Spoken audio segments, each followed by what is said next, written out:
আল্লাহ নবী সাল্লাল্লাহু আলাইহি ওয়াসাল্লাম বলেন, সাদ, তোমার আত্মমর্যাদা যদি এমন হয়, আমার আত্মমর্যাদা তার চাইতে বেশি না কম? বেশি। এরপরে নবীজি বলে আরো আশ্চর্য কথা, নবীজি বলে, এবার শোনো সাদ, তোমার আর আমার, মানে তুমি সাদ আর আমি মুহাম্মদ, আমরা দুইজনের আত্মমর্যাদা যে দূর, আল্লাহর কসম আমার রব্বুল আলামিন মাওলার আত্মমর্যাদা তার চাইতে আরো কোটি কোটি কোটি গুণ বেশি। এই কারণে, শুনতেছেন সবাই, এই কারণে আল্লাহ নবী বলেন, এই কারণে আমার আল্লাহ ওয়াদা করে রাখছে যে বেপর্দা নারীকে আমি আল্লাহ 500 বছরের দূরত্বে রাইখাও জান্নাতের গ্রান তার নাকেও লাগতে দেব না। আল্লাহ বলেন, আমি দিতাম না, তোরে দিতাম না। তুই বেপর্দা নারী, তুই যা পারস দুনিয়ায় বুঝ করে লো, আরো বেড়া দেখা, আমার কথা ডাইরেক্ট, তুই আরো অসভ্য দেখা, তুই রাস্তার লম্পট যত ফাঁস সব ডিরে দেখা, হিসাব রাখ কতজন তোরে দেখে হাসছে। কিন্তু আল্লাহ বলে, বন্ধু জানায় দিয়ে, ওই নাফরমান বেপর্দা নারীকে আমি রব্বুল আলামিন জান্নাতের গ্রান নাকেও লাগতে দেব না। অথচ জান্নাতের গ্রান বলে নবীজি বলছেন 500 বছরের রাস্তা এখান থেকে, কি রামচন্দ্রপুর? জি না। আম্মা আস দিয়ে লাইছেন আপনারা, রামচন্দ্রপুর হইতো না, এর দূরও না, আরো কম, আরো বেশি। কদ্দুর বেশি? কিটা দিয়ে বুঝাবেন আপনি? কি দিয়া বুঝেন না এমনি কথাটা? কিটা দিয়ে মাপবেন আপনি? হুতা দিয়া না সিনজি দিয়া? সিনজি দিয়া মাপবেন না অটো দিয়া মাপবেন? কিটা দিয়ে মাপবেন? 500 বছরের রাস্তা, 500 বছর আপনি হায়াত পাইলে না মাপতেন মিয়া? কথা বলছেন না?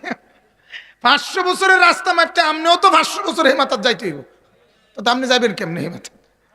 তো আপনার 500 বছর নাই বেড়া, আপনি তো 500 বছর তলে রকেট চালাইতে হইব, তাইলে না আপনি জানে গিয়ে পৌঁছবেন। বুঝছেন না আপনি কথাটা? ঠিক আছে, আপনি রকেট দিয়ে চালাইলেন, কিন্তু 500 বছর তো কি করতে হইব আপনার, চালাইতে হইব। যাই হোক, বুঝাইলাম আর কি। 500 বছরের রাস্তা, আল্লাহ নবী বলেন দূরে থাকতেই জান্নাতের গ্রান নাকে লাগে। নাফরমান বেপর্দা নারী সেই গ্রানটুকুও পাবে না। এটা আল্লাহর আত্মমর্যাদা, গায়রত। আল্লাহ বলে, দেব না তোরে, আমার জান্নাতে তো সস্তা না, আমি তোর মতো নাফরমান মহিলাকে আমার জান্নাতের গ্রানও লাগতে দিব না। হা, আপনারাও আপনাদের বিবিদেরকে বলিয়েন বুঝায়া, আপনারাও আপনাদের মেয়েদেরকে বলিয়েন বুঝায়া যে মা, দুনিয়া যে দূর তামসা কইরালো শেষ, এনে শেষ।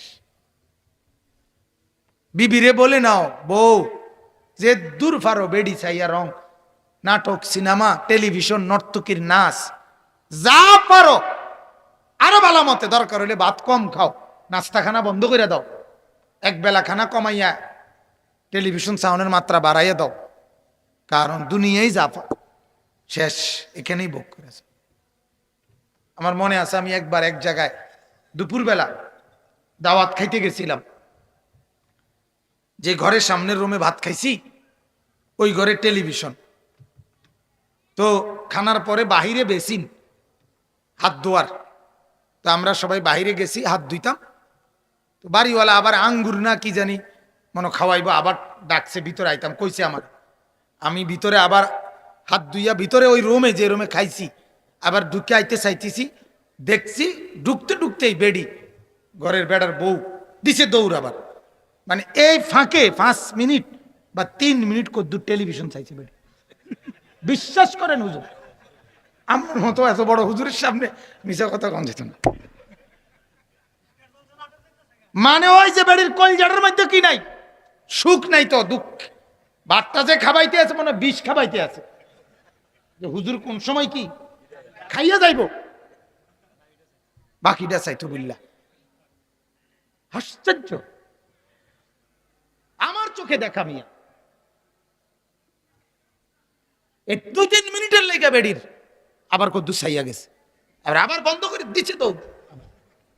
হা হা, কি পরিমাণ ডাকাত, কি পরিমাণ নির্মম, কত নিকৃষ্ট আপনি চিন্তা করেন।